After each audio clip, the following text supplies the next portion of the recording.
Now, if you have a double chin or what they call a turkey neck, where you have this loose skin, you're going to be very glad you watched this video. They're exercises / stretches that if you do these on a routine basis, you're going to see massive improvement. Here's the problem. As we age, gravity pulls down our tissues, and there's certain parts of our body that we develop a lot more loose skin, especially underneath the neck through here. People don't exercise this part of the body at all. You have a couple layers of fascia in your neck. You have one just underneath the skin, and then you also have one on top of your muscle. So there's a superficial and a deep layer. And the cool thing about fascia, which is connective tissue, it has contractile tissue. It's not some extra tissue that is going to be permanently sagging, but you have to activate it. The muscles and fascia through this area are responsible for flexion, okay? So the head going forward, okay?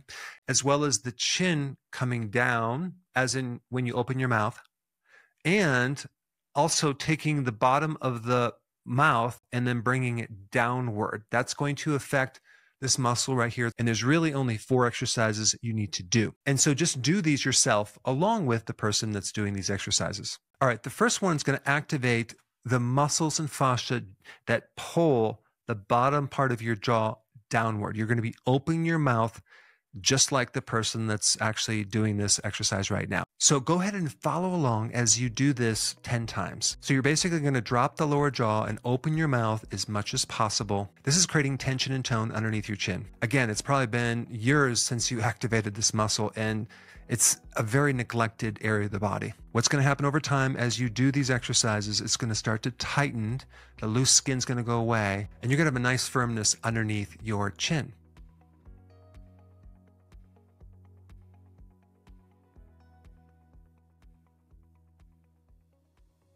Okay, so now let's go to the second exercise. With this exercise, you probably don't want to do it in public. You're going to be basically taking the outer part of your mouth, okay, the corners of your mouth, and bringing it outward and downward, okay? And so this facial expression, this frown, is going to activate slightly different muscles underneath your chin. This is going to activate more of the superficial fascia just underneath the skin. And it's going to focus more on the fascia right here versus lower in your neck.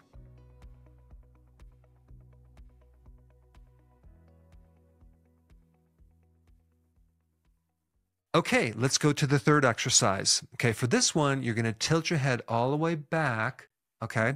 And then you're going to jut your jaw forward or upward as much as you can, okay? And you're going to do that back and forth. Follow along as this is demonstrated in the video. So we're completely extending the neck. Okay, we're stretching all the fascia out. We're also elongating the muscles. Then we're going to take it one step further and activate that last maneuver where we're pushing our jaw forward and getting that last very important stretch. You have to realize that all this fascia is attached not just to your chin, but it wraps over underneath the bottom part of your lip into your face. So that's something very interesting about fascia.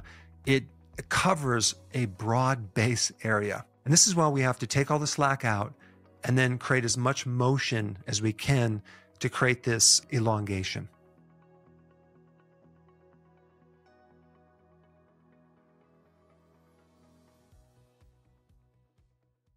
Okay, so we're at the last one now. You're going to be lying on your bed With your head extended over the bed.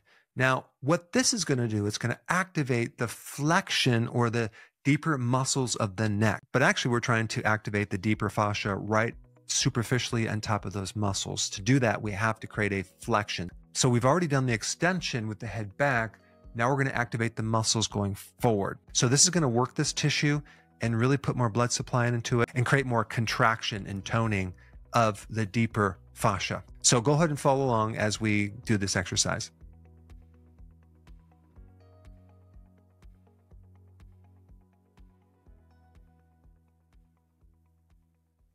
Now, some people will be very surprised when they do this, how weak their neck is. You just don't work this area of the body very often. So of course, if you don't use it, you lose it, right? So all we're doing is we're putting attention on this missing piece of the puzzle, which is the stretching and the strengthening and the tightening of this fascia. And after you do this for a period of time, please comment down below and share with us the success that you had.